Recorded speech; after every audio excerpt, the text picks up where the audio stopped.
Today on the Green Olive Cooking Channel, I'm going to teach you how to make this cozy butternut squash pasta dish that everyone is going to love. Using only just a few blended ingredients, we will create this creamy, cheesy, delicious sauce. This is going to be one of the easy dinners that you're going to be making over and over at home this fall. And to make sure you watch till the end, because I'm going to show you how you can turn this simple dish into a restaurant quality pasta dish. Pronto? Allora andiamo a cucinare.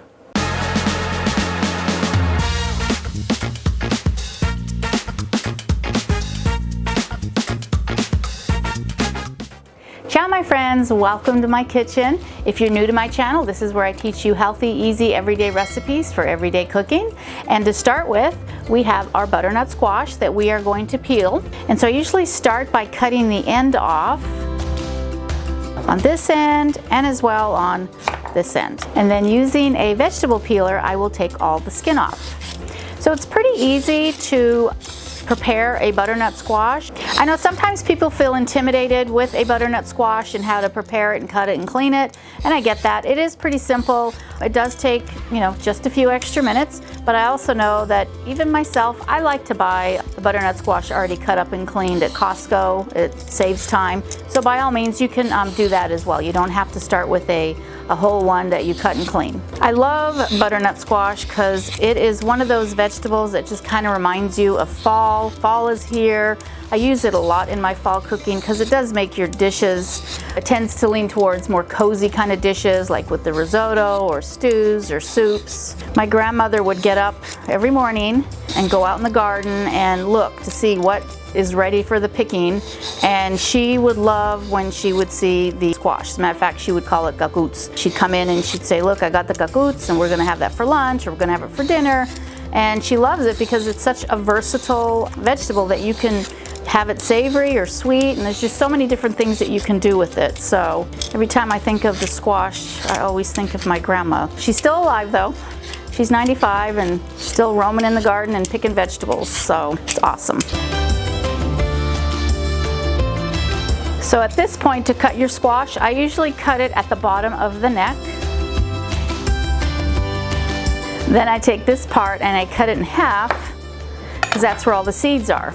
And so it's pretty easy to clean. Just go ahead and use a spoon in a circular motion. And you just want to take all the seeds out. Now you can clean the seeds and you can roast them and have roasted squash seeds just to snack on, which is great. Sometimes I do it when I have the time, but most of the times I just put it in my compost bin. Now at this point, we just want to cube this. And we're going to add it to our saute pan, and we are going to cook this vegetable. So I'm looking at about 1-inch cubes. Now it doesn't matter the size really, you could do it larger if you wanted to. Just try to keep the size consistent so that when they cook, they all evenly cook, because we're going to blend this anyway, so the size really doesn't matter. Saute pan, we just want to add enough water just to go ahead and cover the squash, and we want to cook that until the squash are soft. And again, the time is going to be different depending on the size of the squash that you have, but you should be able to easily pierce a fork through to know that you're done. All right, so now our butternut squash are cooked, and we can tell that they are cooked because if you take them and you pierce a fork, it just splits up real easy. So now we know that they're cooked and tender, perfect for pureeing. So at this point, using a blender, we want to take the butternut squash out of the pot. If you get a little bit of water, it's okay, because we're actually going to add some of this water in to help puree. So don't worry about making sure that it's completely drained. We are going to be using this, so that's totally fine. And my friend Danielle actually was the one who brought me the squash, and she says, here, I know you like squash. What can you make with it? And so I thought, you know what, I'm going to make a butternut squash sauce. I haven't had that in a while. It's really good. I used to make this for my daughter because she wasn't really big on vegetables, but she loved pasta and sauces. So this was one of the ways that I would sneak vegetables into her meal, and so she liked it. And of course, she was surprised to find out later on as she got older that I would sneak a lot of vegetables in her food, but it was the one way to get her to eat it. So I'm sure as a parent, you guys know the struggle we have with trying to get our kids to eat vegetables. All right, so now I'm gonna add just a little bit of this liquid, probably about a cup just to start, and we're gonna blend this. Now be very careful when you blend because it is hot. You don't want to cover this up because the steam, it'll pop out and explode. So we just want to put something on top just in case, and we want to start low. So we're gonna add a little bit more liquid to this.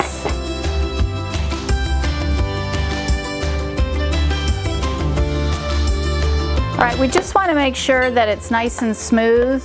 We're just looking for a nice smooth texture. We can add more water as we cook it with the pasta. So for right now, this is fine. Now, using our saute pan that we started with, we want to add about 4 tablespoons of olive oil.